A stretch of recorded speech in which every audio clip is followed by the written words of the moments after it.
Movies have existed for as long as the human imagination has. Some say movies are almost as old as erections themselves. Now, Hollywood's become pretty stale and formulaic. I'm not saying the movies are bad, but they are shitting out basically the same movie every single time, just by the numbers, safe shit. They're afraid to take risks. What I want to show you today is a director who's not afraid to take risks, and his name is Neil Breen. Some of you have probably heard of him. I have been following Mr. Breen since 2012, so I'm kind of a bit of a hipster when it comes to Mr. Breen. I am a big fan of his work. In fact, in 2015, I actually sent Mr. Breen a Facebook message asking if I could audition for his upcoming movie. I didn't receive a response. Unsurprisingly, he only hires the best actors that he could possibly find on Fiverr, so I didn't get the cut. But anyway, I want to show you the scene, and I want to tell you why this is probably the most important scene in all of cinema, the most important scene of any movie ever created.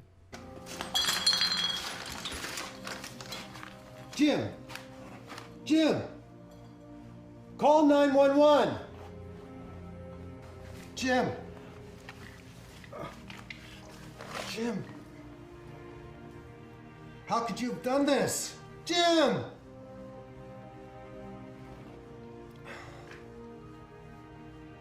I can't believe you committed suicide. I cannot believe you committed suicide. How could you have done this? How could you have committed suicide? I can't help you out of this one, Jim. With all we've been through, I can't pull you out of this one. Now, there's no shame in admitting you cried here. Just go ahead and wipe your tears away with some tissues. To me, I can't help but tear up every time I watch this goddamn scene. This shit fucks me up. It's like that scene in the Pokemon series in the season 1 where Ash sets down Pikachu and runs away because he wants to abandon Pikachu because he thinks Pikachu's better off. Shit tears me up every time. So does this scene. This is from Neil Breen's Fateful Findings movie. It's a very powerful scene and it's moving even if you don't know the context. It elicits a very visceral response from human beings because it's so well acted and performed. It becomes incredibly believable, as if you're just taking a peek into a real life situation in which a man comes home, finds his friend dead on the floor in front of their old Ferrari because of suicide. Jim! Jim!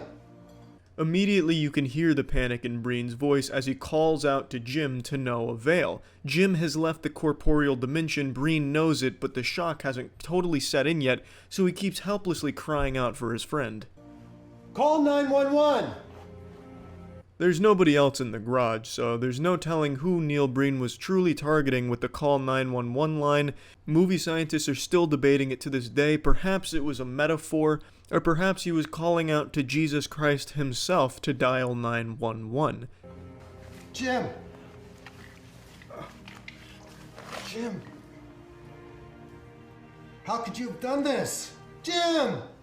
It's honestly painful to watch and hear. You can really feel the sadness. It's no surprise why Hollywood's too afraid to take a chance on Neil Breen. This is the type of movie Hollywood wouldn't fuck with a 10-foot condom, because it's too real, it's too believable. People would be scared, they'd be leaving the theater scarred because they'd feel like they're not even watching a movie. It transcends a movie, and it becomes a real-life experience that everyone takes part in their own special way.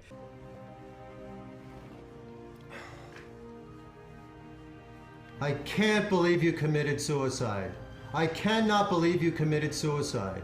Neil Breen is known for his method acting, and it very clearly shows. In fact, some people say Neil Breen actually watched his real-life best friend commit suicide right in front of him just so he could train for this scene in the movie, so he could figure out how exactly to respond on screen in the most believable way. And the effort it clearly shows.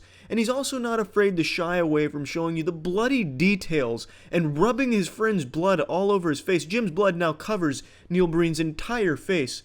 And he's not afraid to shy away from it. Where other directors may want to, pull the punch, Neil Breen says, I'm going to fist your ass with this punch. And he shows you the goriness and the horror of the suicide that Jim has committed. And he cannot believe it. How could you have done this? How could you have committed suicide?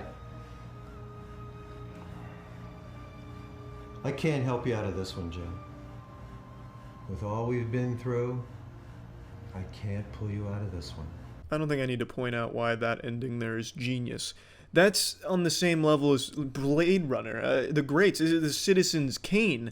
Honestly, this is a type of powerful performance that I think Hollywood is desperately missing.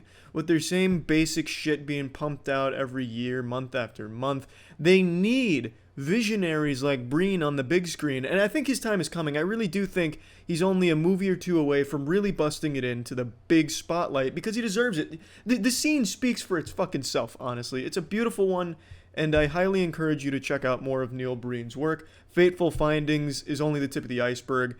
Neil Breen has been constantly evolving ever since his humble beginnings with Double Down. He has been constantly growing as a director, an actor, a performer, a musician, a transcendent being. He is all of these things and more, and he just keeps getting stronger, and I can't recommend his movies enough, and it makes me happy to see so many more people finding out about Neil Breen and his good work. So, Mr. Breen, keep up the great work, and I just wanted to highlight this scene in particular because I think it speaks very well for exactly the type of essence that mainstream movies are missing these days. So, yeah.